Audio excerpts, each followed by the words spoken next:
ہماری زندگی کے قیمتی مائے اور اس دعا کی قبولیت کے لیے کہ خالق کائنات اس مجلس عزا کے صدقے میں ہماری ان کم قیمت زندگیوں کو راہ حق میں بابرکت قرار دے۔ صلوات بر محمد و آل محمد۔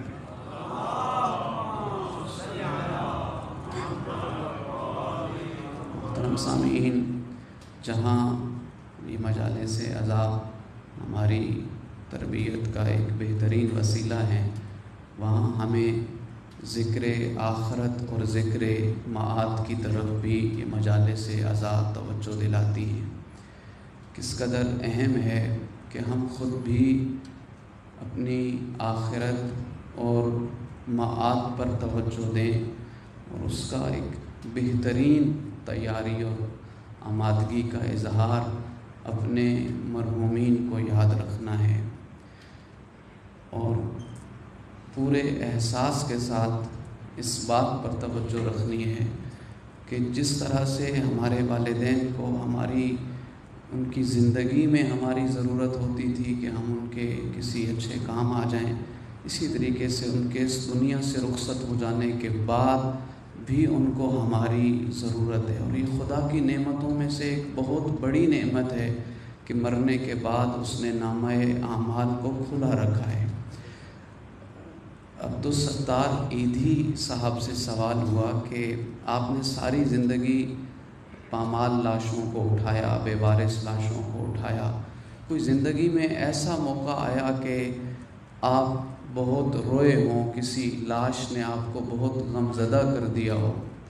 تو کہنے لگے کہ ہاں، ساری زندگی کبھی جلی ہوئی لاشیں اٹھائیں، کبھی غرق شدہ لاشیں اٹھائیں، کبھی زلزلے کے بعد پامال لاشیں اٹھائیں، لیکن ایک لاش نے بہت رلایا ہے کہ جب مجھے میرے ایک ایدھی سینٹر سے کال آئی کہ آپ فلاں مقام پہ آئیں، میں جب وہاں پہنچا تو وہ ہمارے سینٹر کے نوجوان وہاں کھڑے تھے اور کہہ رہے تھے کہ ہم آپ کو یہاں بلانا چاہتے تھے کہ آج ہم نے ایک بہت منفرد چیز دیکھی ہے۔ تو کہنے لگے کیا ہوا؟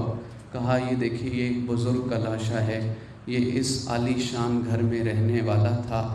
جب ایدھی کہتے ہیں کہ جب میں لاشے کے قریب آیا تو میں نے دیکھا کہ بڑا بہترین لباس پہنا ہوا تھا، بڑے اہتمام سے اس کے بال اور ریش بنی ہوئی تھی اور وزقت سے، خد و خال سے محسوس ہوتا تھا کہ بڑا نفیس انسان ہے۔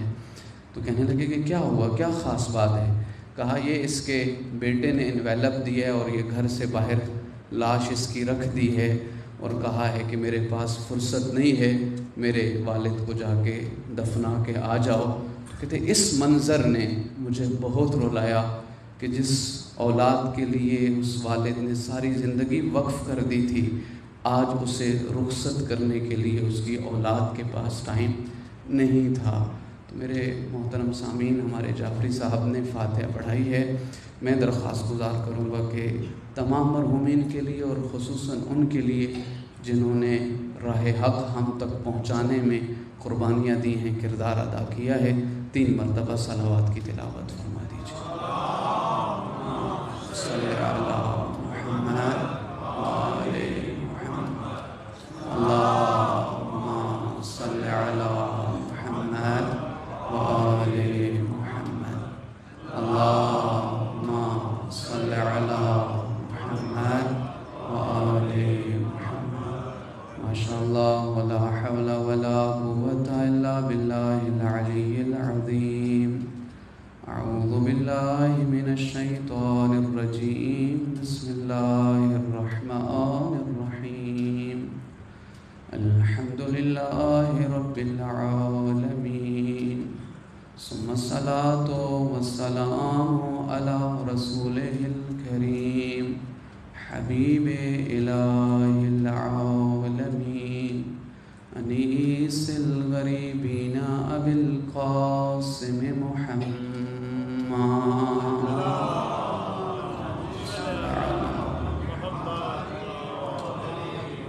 ثم الصلاة والسلام علی آلہ الطیبین الطاہرین المعصومین المحتجبین، لا سیما بقیت اللہ الأعظم روحي وأرواح العالمين لتراب مقدمه الفداء ولعنة الله على أعدائهم أجمعين ملعونين. أما بعد فقد قال الله تبارك وتعالى بسم الله الرحمن الرحيم أحسب الناس أن يتركوا أن يقولوا آمنا وهم لا يفتنون. صلوات بر محمد.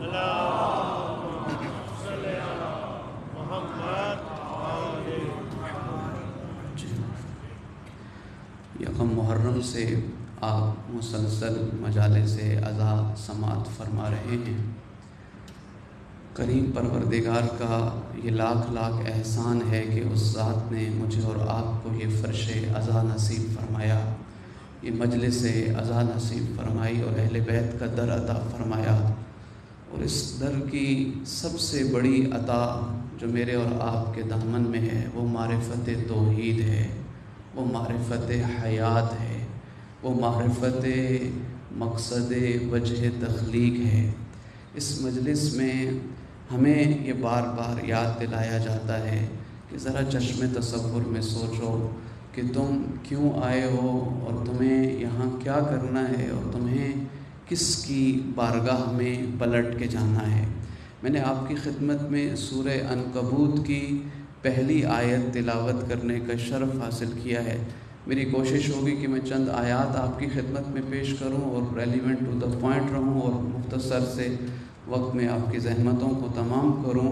سورہ عنکبوت کی پہلی آیت میں ارشاد ہو رہا ہے احسب الناس، کیا لوگوں نے یہ گمان کر رکھا ہے، کیا لوگوں کو یہ مس انڈرسٹینڈنگ ہے، کیا لوگ اس خوش فہمی میں مبتلا ہیں ان یترکوا کہ ان کو چھوڑ دیا جائے گا، انہیں آزاد کر دیا جائے گا صرف اس بات پہ کہ ان یقولوا آمنا کہ ہم ایمان لے آئے ہیں. تو قرآن کہتا ہے کہ یہ مس انڈرسٹینڈنگ ہے کہ فقط آپ یہ عقیدہ بنا کے بیٹھ جائیں کہ چونکہ ہم ایمان لے آئے ہیں، ہم تو مومن ہیں، اب ہمیں چھوڑ دیا جائے گا اور ہماری ذمہ داریاں ادا ہو گئی ہیں. سورہ عنکبوت کی پہلی آیت وَهُمْ لَا يُفْتَنُونَ، جبکہ ان کا امتحان نہ لیا گیا ہو. تو قرآن نے ایک بڑے کلیئر کٹ انداز میں ایک غلط فہمی کا حل بتایا ہے کہ یہ جب تک تم امتحان میں، جب تک تم آزمائے نہ جاؤ، جب تک تمہارا امتحان نہ لیا جائے، اس وقت تک تم آزاد نہیں ہو، تم کامیاب نہیں ہو، تم نے اپنے مقصد حیات کو مکمل نہیں کیا ہے. آپ سورہ ملک کی پہلی آیت کو دیکھیں تبارک الذی بیدہ الملک وہو علی کل شیء قدیر الذی خلق الموت والحیات لیبلوکم ایکم احسن عملا. سورہ ملک کا آغاز کتنا خوبصورت آغاز ہے، تبارک الذی بیدہ الملک، کس قدر بابرکت ہے وہ ذات جس کے دست قدرت میں ساری بادشاہی ہے. وہو علی کل شیء قدیر، اور وہ ہر شے پر قادر ہے. کون قادر ہے؟ الذی، وہ اللہ، خلق الموت، جس نے موت کو خلق کیا ہے، والحیات، اور زندگی کو، یعنی گردش ایام، یہ زندگی اور موت کا سارے کے سارے نظام کا خالق ہے. کیوں؟ لیبلوکم. لام زیر لی جو ہے وہ عربک گرامر میں ریزننگ کے لیے آتا ہے. جب ہم کسی بات کی ریزن بتانا چاہتے ہیں، جب کسی بات کی وجہ بتانا چاہتے ہیں کہ یہ کیوں ہے، تو لام زیر لی کا استعمال ہوتا ہے.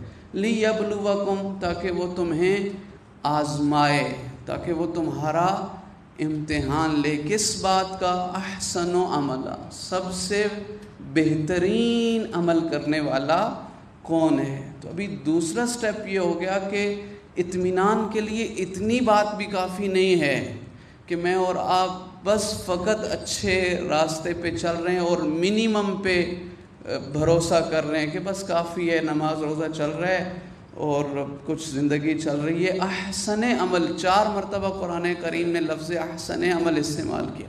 بہترین، دی بیسٹ کی طرف تم بڑھتے چلے جاؤ. صلوات بر محمد و آل محمد.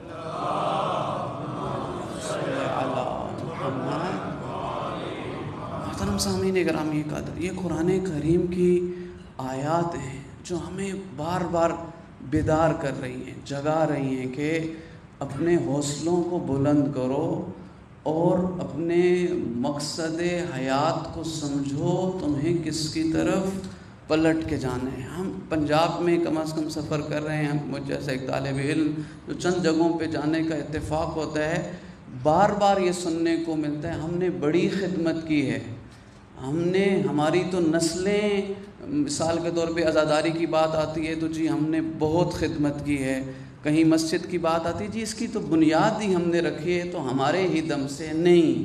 انداز بندگی یہ ہے کہ اپنے بہت کچھ کو بھی تھوڑا سمجھا جائے، اور جو در حقیقت کے تھوڑا ہوتا ہے، ہم کون ہیں کہ جو کہیں کہ جی یہ میرے دم سے سسٹم چل رہا ہے، یہ میرے دم سے سب کچھ ہو رہا ہے۔ وہ تو یہ کہیں کہ آہ من قلت الذات و بعد السفر، کہ سفر لمبا ہے اور زیادہ راہ کم ہے۔ یا امام علی زین العابدین فرمائیں کہ ما عبدناک حق عبادتک ما عرفناک حق معرفتک، پروردگار نہ تیری عبادت کا حق ادا ہو سکا علی زین العابدین سے، نہ تیری معرفت کا حق ادا ہو سکا علی زین العابدین سے۔ تو بندگی اور اس راہ پہ چلنے کا پہلا مرحلہ یہ ہے کہ عمل کرنا ہے، دوسرا مرحلہ یہ ہے کہ دی بیسٹ کی کوشش کرنی ہے، تھوڑے بہت پہ بس کافی نہیں سمجھنا۔ تیسرا یہ ہے کہ اپنی بہترین کوشش کر کے بھی اپنے اندر اس احساس کو جگہ دینی ہے کہ یہ جو بہت کچھ اپنے تئیں کیا ہے، حقیقت یہ ہے کہ یہ کچھ بھی نہیں ہے، کہ اس لیے کہ جس کی بارگاہ میں پیش کرنے جا رہا ہوں اس کی حق معرفت بھی ادا نہیں ہو سکتا، حق بندگی بھی ادا نہیں ہو سکتا، اور اپنے حقوق کی ادائیگی بھی مکمل نہیں ہے۔ ذرا آپ قرآن کریم کی ان آیات کو، میں کہتا ہوں کہ انسان وجد میں آ جاتا ہے کہ قرآن کریم نے کس اسلوب سے ہماری ان اسرار کو بیان کیا ہے، اس راز حیات کو بیان کیا ہے۔ کہ قرآن کریم کے 114 چیپٹر ہیں، 114 صورتیں ہیں، 70 صورتیں ایسی جن کے شروع میں قسم نہیں اٹھائی، لیکن 44 صورتیں ایسی ہیں کہ جن میں قسم اٹھائی ہے، اور پھر جب قسم اٹھائی ہے تو پھر کہیں 1، کہیں 2، کہیں 3، جو سب سے زیادہ قسمیں اٹھائی ہیں وہ سورہ شمس میں اٹھائی ہیں۔ قرآن کریم کی وہ سورہ جس میں خالق کائنات نے سب سے زیادہ مرتبہ، شاید 11 مرتبہ قسمیں، والشمس وضحاہا والقمر اذا تلاہا والنہار اذا جلاہا واللیل اذا یغشاہا والسماء وما بناہا والارض وما طحاہا ونفس وما سواہا فألہمہا فجورہا وتقواہا قد افلح من زکاہا وقد خواب من دساہا۔ ذرا یہ اسلوب دیکھیں کہ خدا کہہ رہا ہے کہ مجھے اس سورج کی قسم اور اس کی کرنوں کی قسم، مجھے اس چاند کی قسم جو اس سورج کے پیچھے پیچھے چلا آ رہا ہے، مجھے قسم ہے اس آسمان کی اور اس آسمان کے بنانے والے کی، یعنی خدا نے خود اپنی قسم اٹھائی۔ والارض وما طحاہا، مجھے قسم ہے زمین کی اور اس زمین کے بچھانے والے اللہ کی، پھر اپنی قسم اٹھائی۔ پھر رات کی قسم اٹھائی کہ جب رات چھا جائے، دن کی قسم اٹھائی کہ جب دن چڑھ جائے، یعنی جتنے محسوسات میرے اور آپ کے ارد گرد گردش کر رہے ہیں، سب کی طرف توجہ دلا کے، اپنی خالقیت کی طرف توجہ دلا کے، اور پورے اہتمام سے فرمایا قد افلح من زکاہا، یقیناً وہ کامیاب ہو جائے گا جو اپنے نفس کو روح کی بلندیوں پر لے کے چلا جائے۔ وقد خواب من دساہا، اس پہ ذرا توجہ کیجیے گا، وقد خواب من دساہا، وہ نامراد ہو گیا۔ وقد خواب کہتے ہیں نامراد، جو اپنی منزل تک نہ پہنچ سکا، جو اپنی آرزو تک نہ پہنچ سکا، جو اپنی تمنا تک نہ پہنچ سکا، جو اپنے مقصد حیات کو خلق تک نہ پہنچ سکا، نامراد یعنی جو اپنی منزل و مراد تک نہ پہنچا، کون ہے؟ من دساہا، جس نے اس نفس کو، اس پاکیزہ روح کو میں اللہ کی نافرمانیوں سے آلودہ کر لیا ہے۔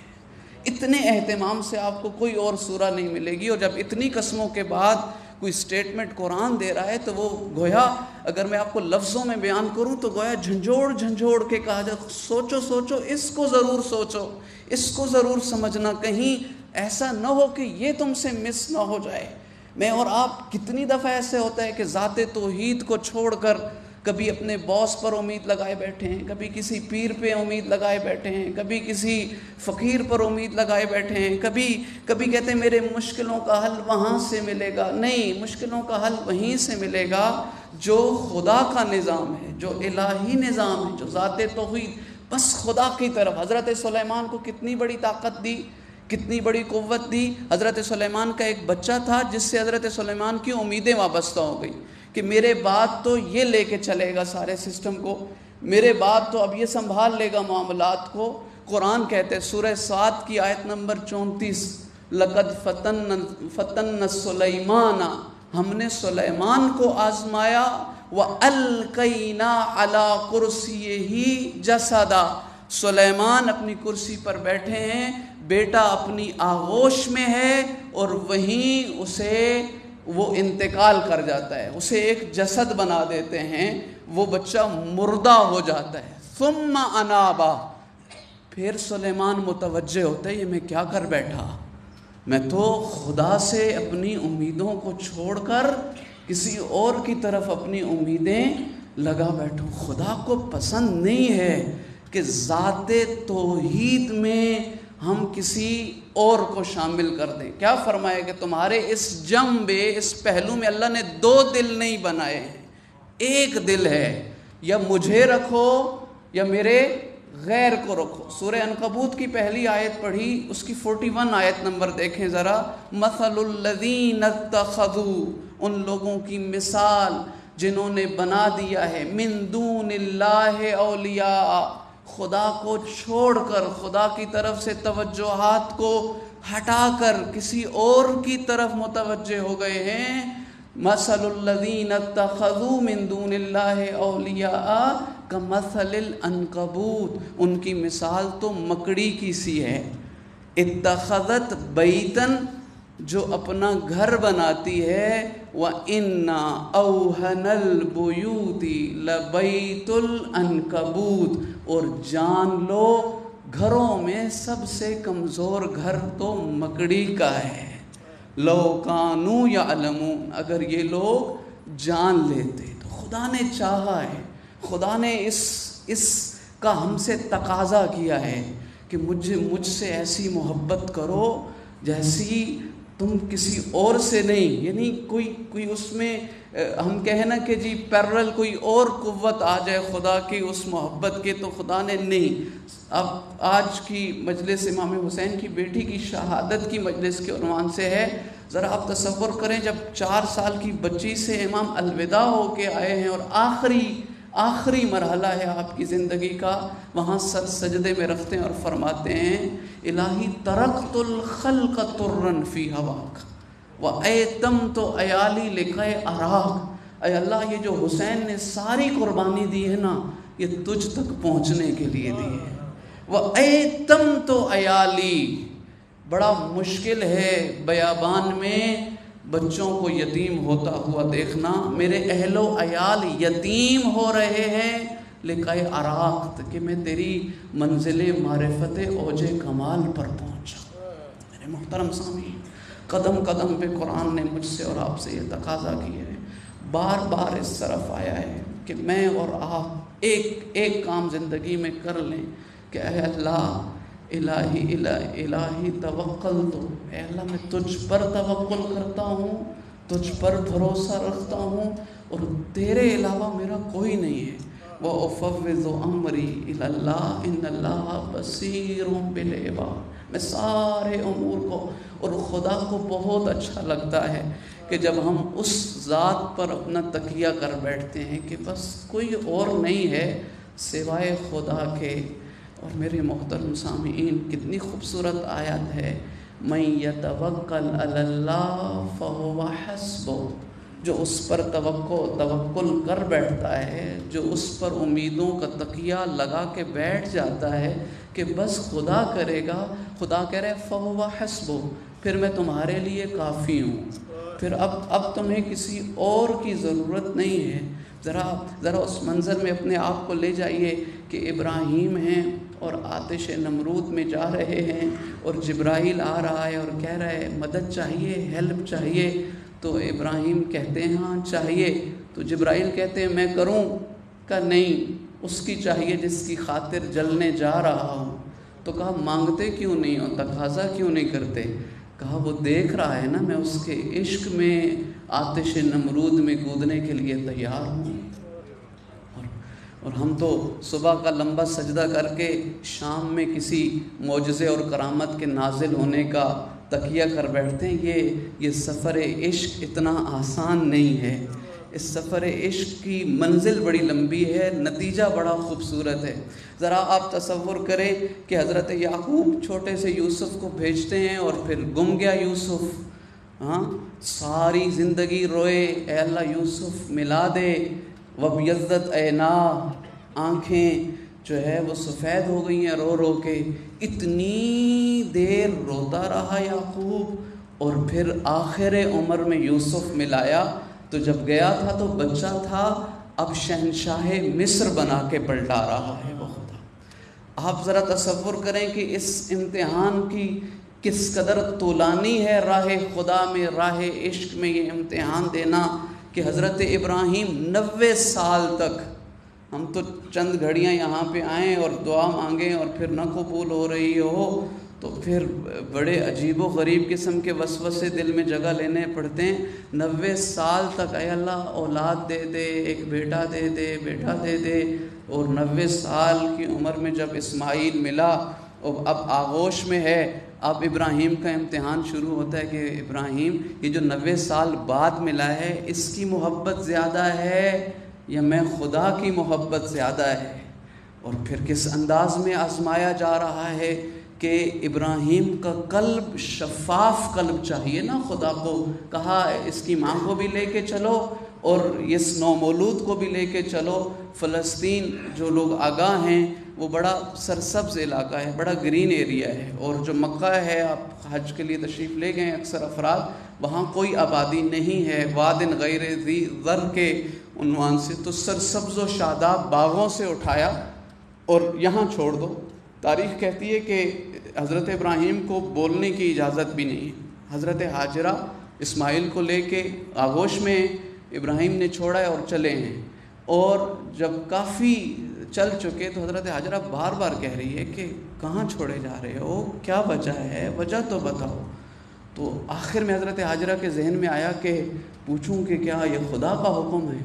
تو حضرت ابراہیم نے اس بات پہ سر ہلا دیا کہ ہاں یہ ذات توحید نے امتحان لیا۔ وَهُمْ لَا يُفْتَنُونَ، سورہ عنکبوت کی پہلی آیت آپ کے سامنے۔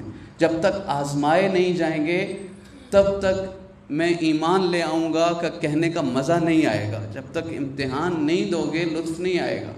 تو کہا ٹھیک ہے، اب حضرت اسماعیل و حضرت ہاجرہ اس لقودق صحرا میں ہیں اور حضرت ابراہیم فلسطین چلے گئے ہیں، ہم سب صاحبان اولاد ہیں۔ ذرا تصور کریں، آسان ہے یہ مرحلہ عشق خدا میں اس کو کرنا، چلے۔ اور یہاں حضرت ہاجرہ کی اب کیا حال ہے کہ جب اسماعیل تڑپ رہے ہیں پیاس میں، تو کبھی صفا کبھی مروہ۔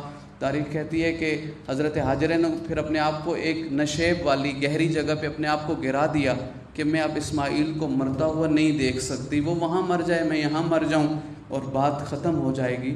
تو جب آخری لمحات میں حضرت ہاجرہ نے کچھ ہمت کر کے اٹھ کے دیکھا تو دیکھا کہ اب اسماعیل کے پیروں سے آب زمزم جاری ہے، پہلے مرحلے میں نہیں جاری ہوا۔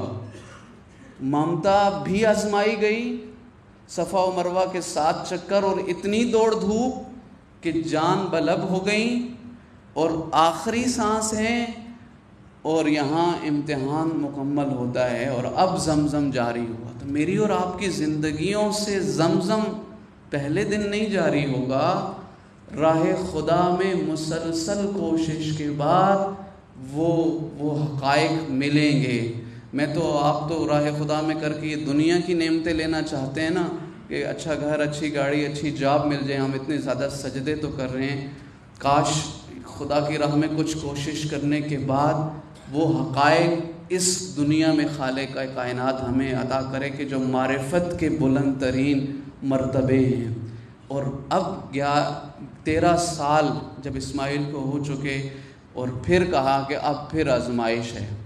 اب یہاں بہت جلدی سے پڑھنے والوں کو بھی جلدی ہوتی ہے، سننے والوں کو بھی ایک ٹون میں گزرنے کی جلدی ہوتی ہے، بہت دقیق پوائنٹ ہم چھوڑ جاتے ہیں۔ ایسے ہی کہہ دیا کہ بس ذبح کر دو، اور ذبح ہو گئے، لے گئے اور بچ گئے۔ آخری مرحلے تک پدر شفقت پدری آزمائی گئی۔ رسی لو، پٹی لو، اسماعیل کو لے چلو، باندھ دو، اپنے آنکھوں پر پٹی باندھ دو اور چھری بھی چلاؤ، اور گلے پہ سرخ نشان بھی بنے گا، اور ابراہیم کے جو آنکھوں پر پٹی بھی ہوگی، اور دمبا آئے گا، لیکن ابراہیم کو نہیں پتہ ہوگا کہ یہ دمبے کا خون ہے یا میرے اسماعیل کا خون ہے، اور دمبے سے گرم گرم خون ہاتھوں پر پڑے گا، اور پھر بھی حکم خدا میں وہ چھری چلتی رہے گی۔ تو یہ امتحان کی منزل اوج کمال ہوگی، اور پھر آواز آئے گی کہ ابراہیم بس کرو، اب تم نے اپنا جو خواب ہے وہ سچ کر دکھایا ہے، اور اب جو ہے وہ مقام اور وہ رتبہ اور وہ عہدہ مل رہا ہے۔ میرے محترم سامعین، ارباب عز و معرفت، زندگی کی ہم پڑھنے والوں کی کسی لوریوں میں نہ رہیے گا۔ قرآن حکیم کی بڑی واضح سٹیٹمنٹس ہیں، اور ہمیں اس مختصر سی زندگی میں کہیں پہنچنا ہے، ہم کہیں کے لیے خلق کیے گئے ہیں، اور ہم نے امتحانات دینے ہیں، اور اطاعت پروردگار کے راستے پہ چلتے ہوئے اس مقام تک پہنچنا ہے، اور ہمیں خدا کی ذات نے قوانین بھی عطا کیے ہیں۔ آپ سورہ کہف کی آیت نمبر 28 کو تلاوت کریں اور بار بار کریں۔ کیا آیت کہتی ہے؟ وَاصْبِرْ نَفْسَكَ مَعَ الَّذِينَ يَدْعُونَ رَبَّهُمْ بِالْغَدَاةِ وَالْعَشِيِّ۔ اپنے آپ کو محدود کر لو، اپنی اٹھک بیٹھک، اپنا چال چلن، اپنی کمپنی، اپنی گیدرنگ تمہاری ایسی ہونی چاہیے۔ وَاصْبِرْ نَفْسَكَ مَعَ الَّذِينَ، ان لوگوں کے ساتھ ہونی چاہیے، يَدْعُونَ رَبَّهُمْ بِالْغَدَاةِ وَالْعَشِيِّ، جو اپنے رب کو پکارتے ہیں۔ کب؟ بالغداۃ والعشی، صبح بھی اور شام کو بھی۔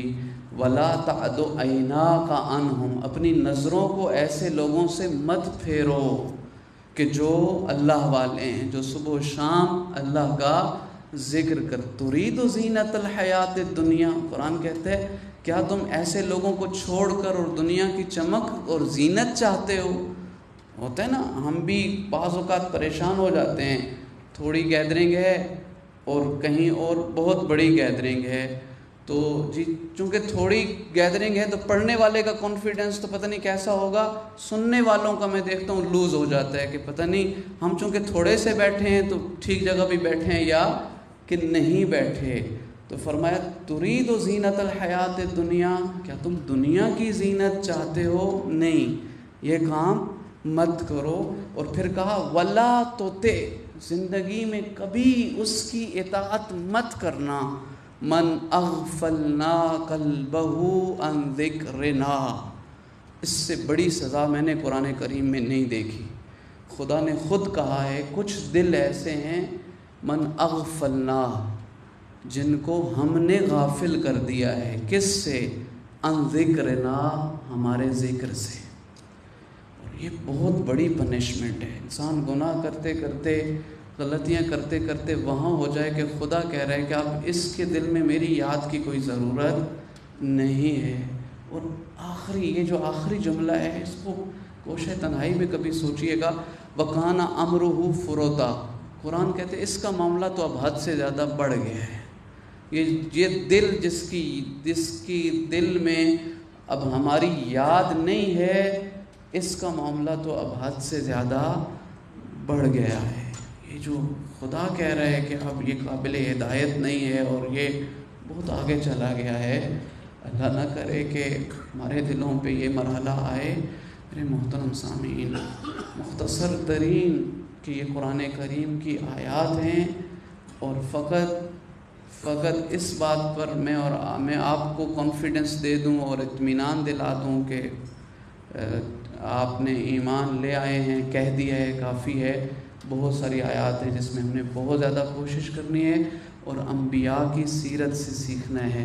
حضرت ابراہیم کا امتحان خدا کی ذات نے لیا، کبھی خود جان کا امتحان لیا کہ آتش نمرود میں آؤ اور کود جاؤ، اور آخری مرحلے میں جب بالکل سارے مراحل دیکھتے ہیں تو پھر آتی ہے آواز کہ یا نارو، اے آگ جو ہے اب تو برد اور سلام بن جا، سلامتی والی بن جا، اس سے پہلے نہیں۔ اور حضرت اسماعیل آخری مرحلے میں ہوتے ہیں اولاد کا، پھر وہاں پہ زمزم نکلتا ہے، اور حضرت اسماعیل سے 13 سال کا امتحان وہ حضرت ابراہیم کا امتحان کے پدر شفقت پدری کا امتحان کس انداز سے لیا جاتا ہے۔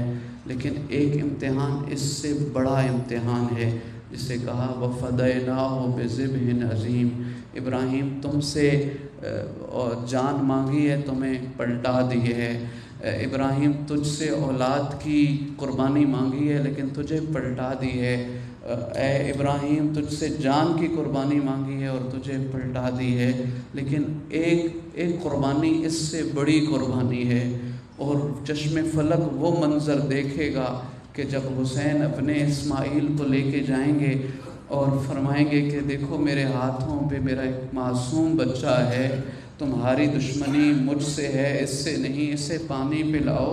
اور پانی کس انداز میں پلایا جائے گا؟ وہاں تو زمزم تھا نا، لیکن یہاں حرمل کا تیر آیا اور کچھ اس انداز سے ذبح کیا کہ میں اتنا عرض کروں گا کہ جب خیمے میں واپس پلٹ کے آئے ہیں، ماں پوچھ رہی تھی حسین میرے بیٹے نے پانی پی لیا، میرے بیٹے نے پانی پی لیا، میرے بیٹے نے پانی پی لیا۔ کچھ بول نہیں رہے تھے، بس اپنی ابا کا دامن ہٹا کے سامنے کر دیا ماں کا، ہاں یہ دیکھ لے کیسا۔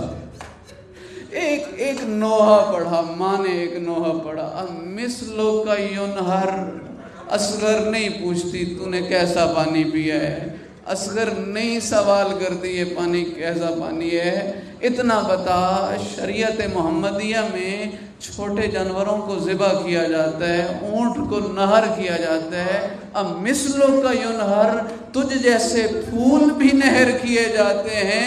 تیری ماں کو یہ نہیں معلوم تھا، تیری ماں کو یہ پتہ نہیں تھا۔ عزادارو اسماعیل کے گلے پہ چھری رکھی اور چلی اور دمبا آ گیا، لیکن یہاں حسین اپنے 18 سال کے علی اکبر کے عزادارو بدن سے وہ برچھی نکال رہے، اور کسی دمبے کا لہو نہیں ہے، خود علی اکبر کا گرم لہو میرے مولا کے ہاتھوں میں۔ اجرکم اللہ جعلکم من الباقین۔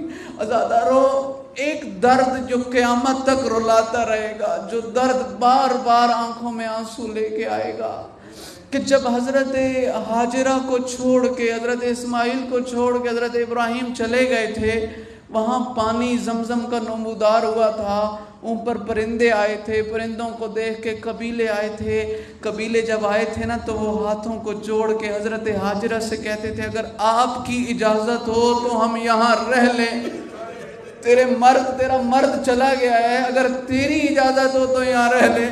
لیکن وہاں جہاں حسین گئے نا کربلا میں، عزادارو کسی نے اجازت نہ مانگی، عزادارو آگ لے کے خیام کی طرف آئے۔ ہائے کیا منظر ہے! میں کہوں گا اے اسماعیل آپ کی قسمت اچھی ہے، ذرا یہ امتحان دیکھو جو کربلا میں حسین کی 4 سال کی بچی دے رہی ہے۔ عزادارو جب میرے مولا نے جنگ لڑی اور بڑی جنگ لڑی، اور جب زین ذوالجناح سے آئے تو وہاں یہ ذوالجناح تھا جو اپنی پیشانی کو مولا کے لہو سے رنگین کر کے خیمے کے سامنے آ کے کھڑا ہے۔ حالت کیا ہے؟ زین ڈھلی ہوئی ہے، تنابیں کٹی ہوئی ہیں، بدن زخمی ہے، اور اپنی آواز میں آ کے کہہ رہا ہے اے فاطمہ تیرا بابا مارا گیا۔ اور کس طرح انداز میں ذرا یتیمی کا. ہمارے بھائی آغا سفیر سجاد کا ایکسیڈنٹ ہوا, دنیا سے چلے گئے. ہمیں سب سے زیادہ اس بات کی فکر تھی کہ ان کی 2-3 سال کی بچی کو کیسے بتائیں گے تمہارے بابا چلے گئے. عزادارو 4 سال کی بچی خیمے سے باہر نکلی اور چپ چاپ اپنے بابا کی سواری کو دیکھتی رہی اور اس منظر کو دیکھتی رہی. تھوڑی دیر کے بعد بچی کے اللہ جانے ذہن میں کیا آیا, کہتی ہے نہیں پوچھتی میرے بابا کو کہاں اتارا, نہیں پوچھتی میرا بابا زندہ ہے یا دنیا سے چلا گیا, تیری حالت بتا رہی ہے میرا بابا اب زندہ نہیں. اتنا بتا اسوکیا ابھی ہم قتلا عطشانا, جب میرا بابا گیا تھا 3 دنوں کا پیاسا تھا. ارے شہادت سے پہلے کسی نے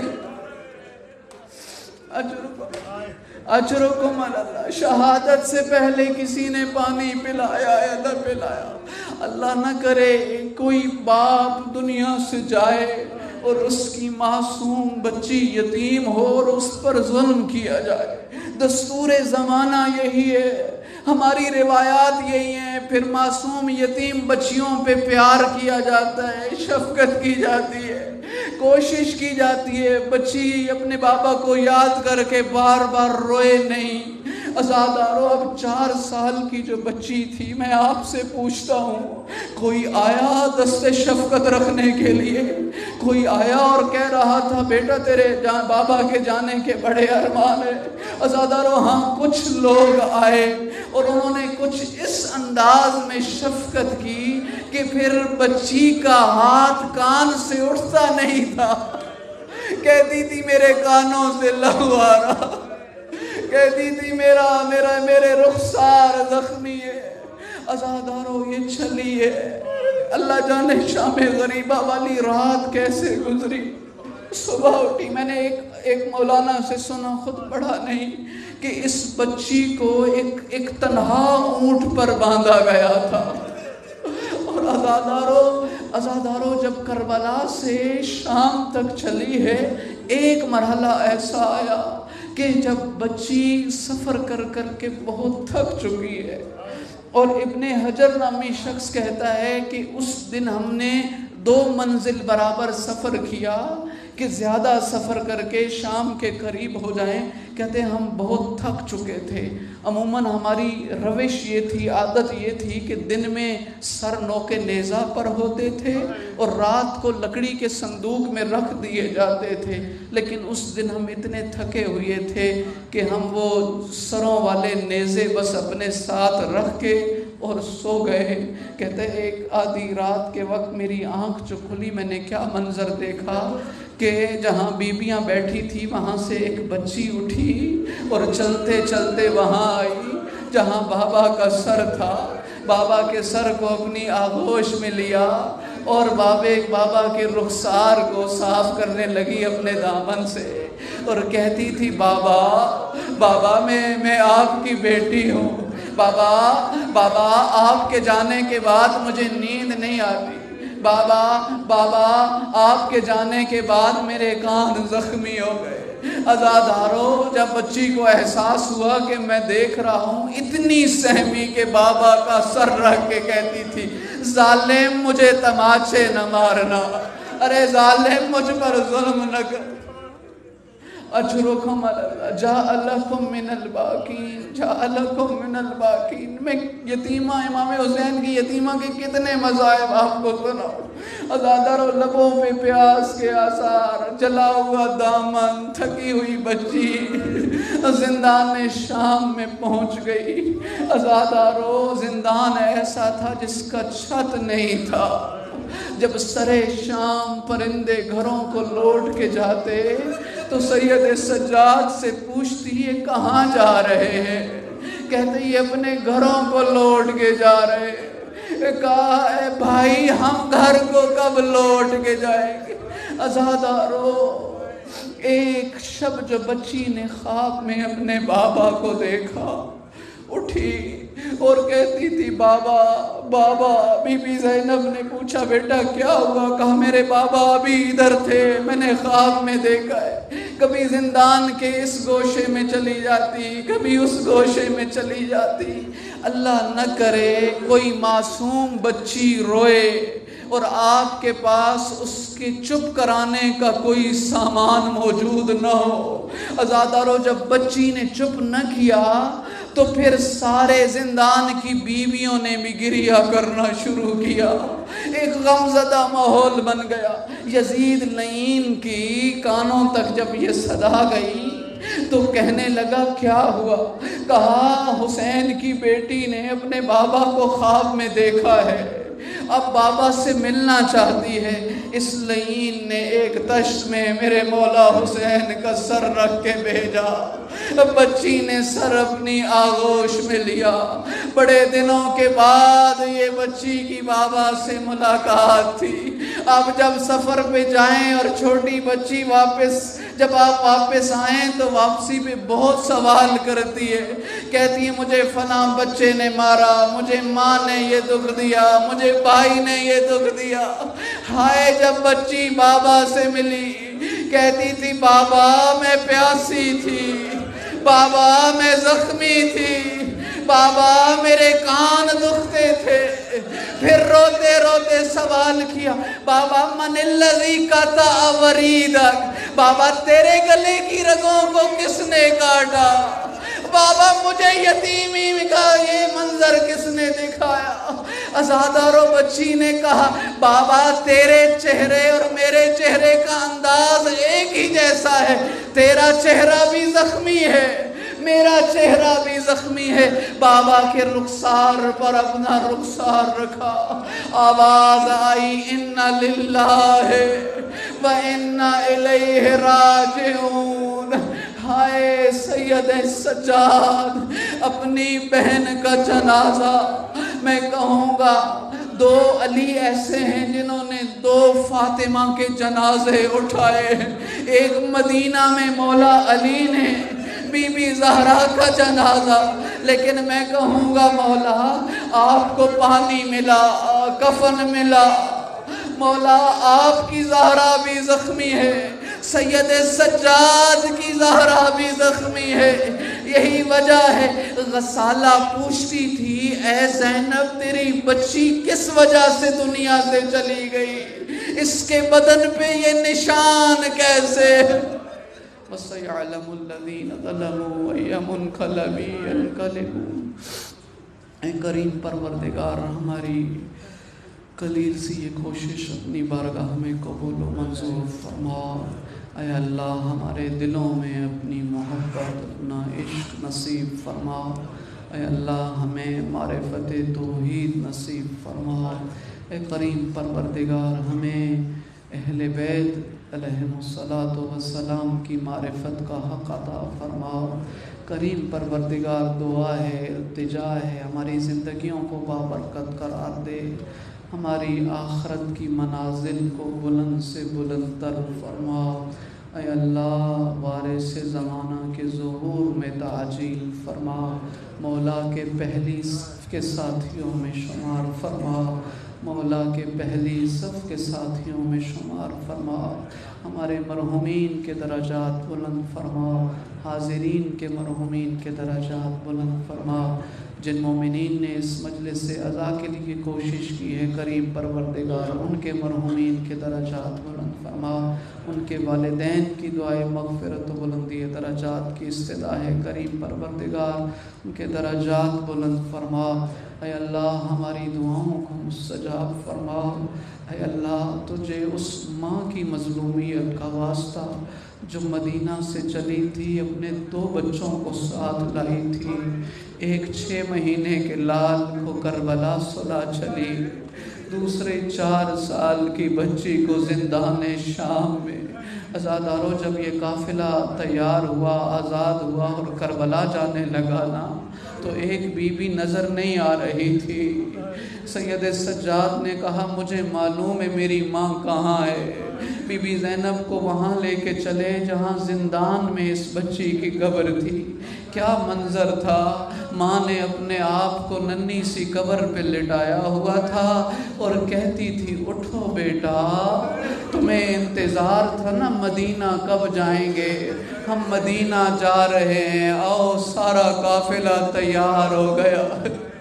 اے اللہ تجھے اس ماں کی مظلومیت کا واسطہ، میری مائیں بہنیں جتنی دعائیں جتنی حاجات لے کے آئی ہیں کریم پروردگار سب کی دعاؤں کو قبول فرما۔